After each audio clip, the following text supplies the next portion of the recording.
Hola, soy Viviana Pacheco Y yo soy Marta Uribe. y esto es Diálogos con tu sabiduría. el tema Bueno, de hoy es el tema de hoy se llama ¿De qué alimentas tu mente? Bueno, ¿qué puede esperar la gente hoy, Vivi, de este episodio? ¿Para qué les va a servir oír esto que vamos a hablar hoy? para alimentar su mente. No, esperamos. No, Para mira, hacer conciencia de que están alimentando su mente. convengamos que Clarísimo. la reflexión, voy a contar un poquito más atrás. Con Marta estábamos comentando, porque Marta se está leyendo un libro que se llama La bailarina de Auschwitz. Yo me lo Ujú. leí hace un tiempo, me acuerdo menos, pero hemos ido comentando la cantidad de aprendizaje que nos está dejando este libro, que, bueno, relata yo creo que uno de los eventos, sino el evento más traumático del siglo XX, que todavía nos marca, y a mi juicio cada vez nos marca menos por desgracia, porque se nos olvida. Ujú. Y a partir de este evento hemos ido sacando un montón de preguntas, de dudas, de reflexiones, de aprendizaje que vale la pena revisar y compartir. Y uno de los primeros que empezamos a conversar fue efectivamente la pregunta de qué alimentamos nuestra mente a partir de una afirmación que aparece en el libro, ¿no? Así Que, es. que me gustaría que lo relataras, desde dónde empezamos a reflexionar esto. Pero el tema es cuánto de lo que nosotros ponemos en nuestra mente, que convengamos, no es el cerebro, La eh, mente no es un mucho más. órgano. Es mucho más que La eso. mente es un proceso mental. Y incluso más, ¿no? Que todavía es inexplicable. Yo creo que la mente es una Sí, pregunta que filosóficamente o psicológicamente no se puede contestar muy bien. así es. Y por suerte sigue siendo un misterio. Em, Tiene que ver en el fondo cómo alimentamos o con qué elementos vamos construyéndonos, de qué elementos nos vamos conformando para contestar la pregunta de quiénes somos, cuál es nuestro propósito para estar acá, cuál es nuestra identidad, ¿no? Aquello que Saramago creo que lo dice, ¿no? Aquello que no podemos nombrar es aquello que somos. Eh, am, Pues entonces de ahí sale esa reflexión. aquí hay un tema que lo acabas de decir, que es el tema de la identidad, finalmente. Por lo menos esa es una parte, digamos, importante a la que hace referencia el libro. Mm. Bueno, partamos por el comentario. ¿De dónde viene en qué parte del libro encontramos esta pregunta? Hay un, hay un momento en el libro, eh, la mamá, digamos, de la escritora del libro, siempre le hacía énfasis a sus hijas de nadie les puede quitar lo que ustedes ponen en su mente. Pero claro, en el día a día y ellas adolescentes, todo como que no habían entendido, digamos, la profundidad del comentario que les hacía su mamá. El día que ya se los llevan y no tienen idea qué va a pasar y se los llevan a Auschwitz efectivamente y hacen una fila, o sea, ellos separan a los hombres de un lado, mujeres y niños de otro, y ya ahí después, cuando ya van entrando casi pues, al campo de concentración, que ellos no tienen ni idea, ellos solamente ven chimeneas, separan a los, digamos, adultos mayores y a los niños en una fila y van dejando a los jóvenes en otra. Era evidente, pues, que al separar a su mamá, ella sabía que la iban a matar. Mm. Entonces ella coge a su hija y le dice, no te olvides que nadie puede quitarte lo que pones en tu mente. Y eso fue lo último que su mamá le dijo y se la llevaron. Digamos que en ese momento, mientras nadie entiende qué es lo que está pasando, la primera noche o segunda noche, no tengo ni idea, como entre todas hablan y tú qué haces y ella bailarina de ballet y está en clases de ballet y todo, y además venía un poquito, digamos, afectada porque antes de que se los llevaran, su profesora de ballet le había dicho que ella no iba a poder estar en el como recital más importante porque como era judía, habían dado una orden expresa de que ella no podía bailar y eso le había afectado terrible. Cuando los llevan ya como a acostarse o algo, llega uno de esos generales, no recuerdo el nombre, y pregunta, como aquí quién baila o aquí como qué talento, porque además les encantaba todo lo que tuviera que ver con música, baile. Y una de las que venía ahí dijo, ella baila, y la empujó y ella dijo, me van a matar. Y entonces él la pone como, bueno, ¿qué es lo que usted va a hacer? Y ella dice que en ese momento recordó la frase de su mamá, que dice, nadie puede quitarte lo que pones en tu mente. Y ella dice que en un momento, claro, mientras, imagínate el frío, el hambre sin comer, la vestimenta, o sea, todo el entorno y el contexto en el que están, pero dice que se conectó con la frase de su mamá y se imaginó en el escenario, se imaginó siendo la principal de la representación del Danubio Azul, y ella empieza en su mente a repetir la rutina de baile y efectivamente empieza a bailar. Y su mente le recuerda sus pasos y ella empieza a sentir literal como si estuviera y los aplausos y la gente mirándola y hace su baile y ella dice, literal, eso nos salvó la primera noche. Además, porque después de que termina su rutina, pues él le tira un pedazo de pan, ¿no? Ujú, ujú. Como diciendo, bueno, se salvó. Pero entonces ella esa noche ya cuando se acuesta y todo dice, ya entiendo lo que quiere decir. Nadie puede quitarte lo que pones en tu mente. Eso es mío, no es de nadie más. O sea, me pueden maltratar, me pueden decir, pero yo soy la que decido qué le pongo a mi mente. Y además, eso que yo decida, nadie me lo puede quitar. Y ella finalmente se quedó siendo la bailarina, porque además, pues, sí. Y cuando estaba en momentos, incluso varias veces la salvó el tema. Mm. Porque algo iba a pasar y ella de pronto decía, no sé, es pagar, no sé qué tal, y empezaba a dar volteretas. Y entonces, en lugar de que la mataran, como que distraía la atención y todos como, "Ah", y algo pasaba, pero siempre estaba en su mente. Entonces, ¿por qué, digamos, aquí detrás de cámaras con Vivi hablábamos por qué es importante este tema? Y es que finalmente quien decide de qué alimentar la mente somos nosotros mismos. Esa es una decisión, eso no depende. Ella hubiera podido alimentar su mente de la desgracia en la que estaban, que efectivamente es una desgracia. O sea, yo hace muchos años había leído sobre los temas de Auschwitz, pero como dices tú, desafortunadamente uno lo va olvidando y volverlo a recordar deberíamos recordar que la humanidad hizo eso y aprender de eso tan tremendo. Pero es entender que efectivamente quien decide de qué lo llena somos nosotros. Y quien decide usar de qué llenamos también somos nosotros. Entonces, ahí esa frase de nadie me puede robar eso es como el tesoro que tenemos los seres humanos. Y ahí es donde está el famoso libre albedrío de decidir de qué lo quiero alimentar y de qué no. Sí, porque además nos conecta con nuestro poder, además, ¿no? Porque, ¿qué habita en esta mente, en este, por ejemplo, ¿qué habita en este espacio? Su historia, cómo ella relata su historia, ¿no? Eso es ella, su contexto, el contexto en que ella se vuelve a vivir la experiencia del baile, la pregunta sobre quién eres. Soy una bailarina. ¿Cuáles son tus talentos? Tales son mis talentos. ¿Cuál es tu propósito? Una pregunta propia. Ella puede tener esa respuesta, ¿no?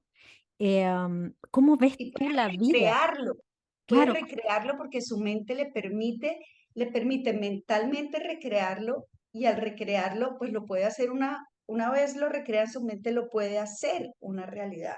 claro. ¿Cómo tú pretendes conseguir eso o vivir eso que dices que eres, ¿no? Y entonces, incluso, y hablábamos también en este contexto increíblemente adverso, ella sobrevive en función de su mundo interno, ¿no? Su propósito, la búsqueda por su identidad, el poner el punto, es una como una necesidad básica nuestra, de los seres humanos, generar un espacio en el que nosotros somos, ¿no?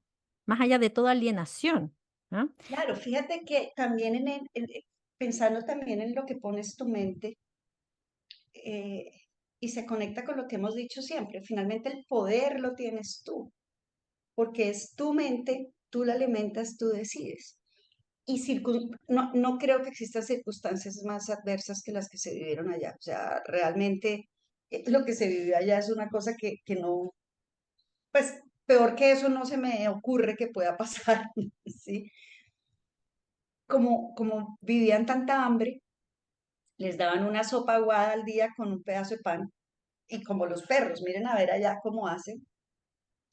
Ella dice una parte que, como efectivamente nadie puede quitar lo que pones en tu mente, ella dice, hacíamos unos banquetes con mis compañeras y mi hermana.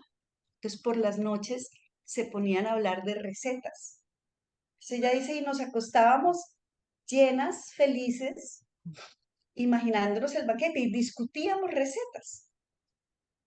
Entonces, ¿cuánto le pones al no sé qué, no sé qué? Entonces se acordaba cuando su mamá hacía paté, entonces el ganso, el paté, no sé qué, y se imaginaban una cantidad de cosas, pero ella dice, recreábamos en nuestra mente con tal realidad que nos acostábamos felices después de darnos un banquete. O sea, así de poderoso es el misterio de la mente, porque como dijiste al principio es un misterio, pero así como es un misterio, está claro que el único que lo puede, digamos, alimentar o de una cosa maravillosa o de otra no tan maravillosa somos nosotros. Tenemos ese poder. Uno pudiese incluso homologarlo al concepto de, o a la idea de alma, ¿no? O de lo que es la esencia de lo que somos, la esencia de ser humano y la esencia de ser persona. Porque, claro, en el fondo el contexto de los campos de concentración que habíamos hablado es el contexto que hemos observado, es el más extremo de deshumanización. Es decir, estaba todo pensado para que las personas que estaban ahí no fueran considerados seres humanos. Te comentaba que la persona que a mi juicio mejor retrata eso es Hannah Arendt, cuando escribe el libro El origen del totalitarismo. Y ella efectivamente dice que el primer paso que hace el régimen nazista de los nazis es deshumanizar a los judíos. Es decir, les quita el nombre, les pone un número, les quitan sus características individuales, les ponen un uniforme. Los tratan como si no fuesen seres humanos y todo lo que hace el contexto es tratarlo como si fueran cosas.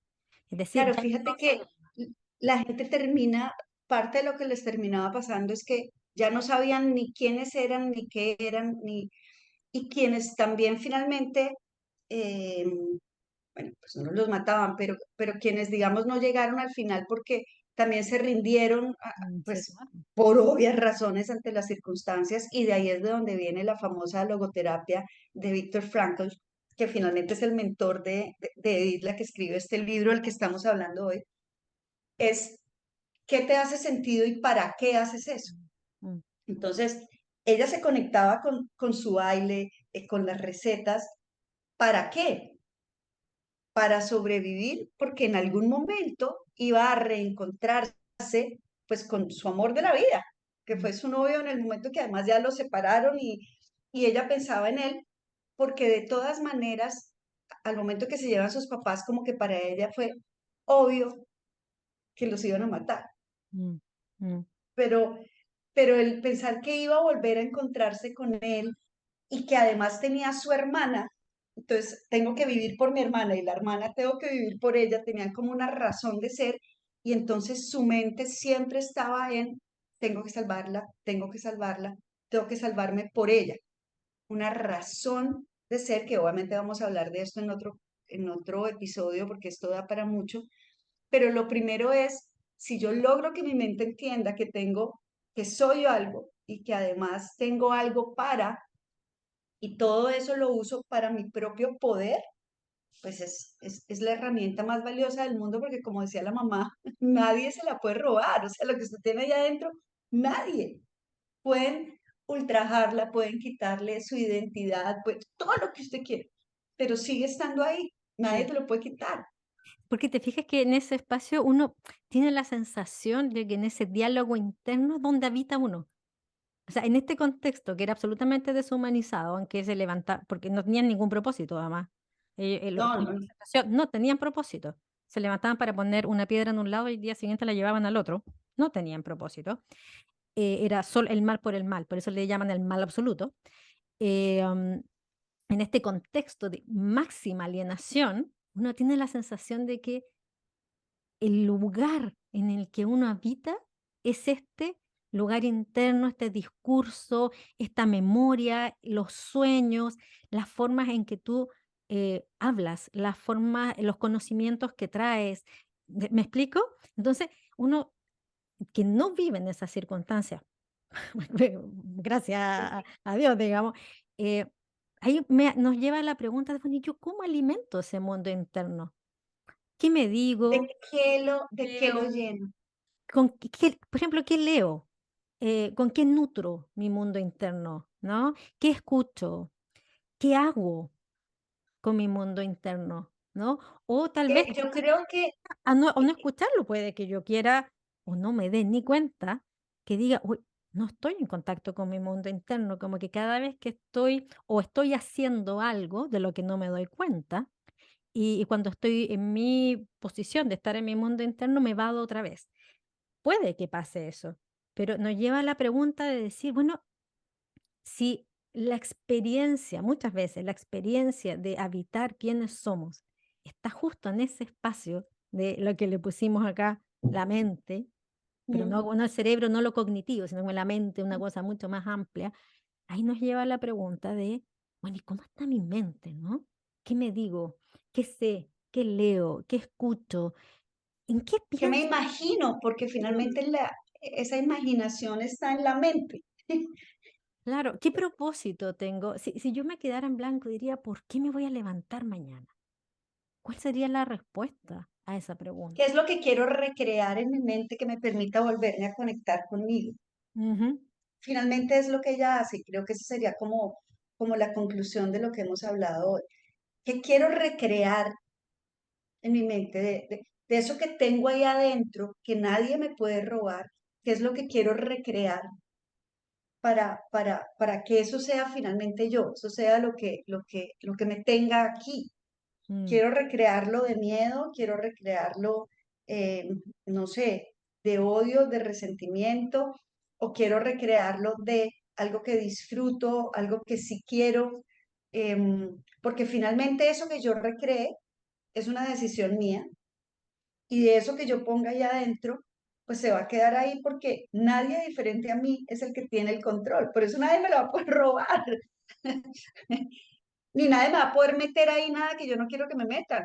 sí, Esa es eso es también la súper parte importante. importante que pasa aquí. Ella, con todo lo que les decían y con todo lo que pasaba, ella siempre recreaba lo que la hacía feliz. Por eso, como ella dice, recreábamos las recetas, recreaba el baile, recreaba la rutina.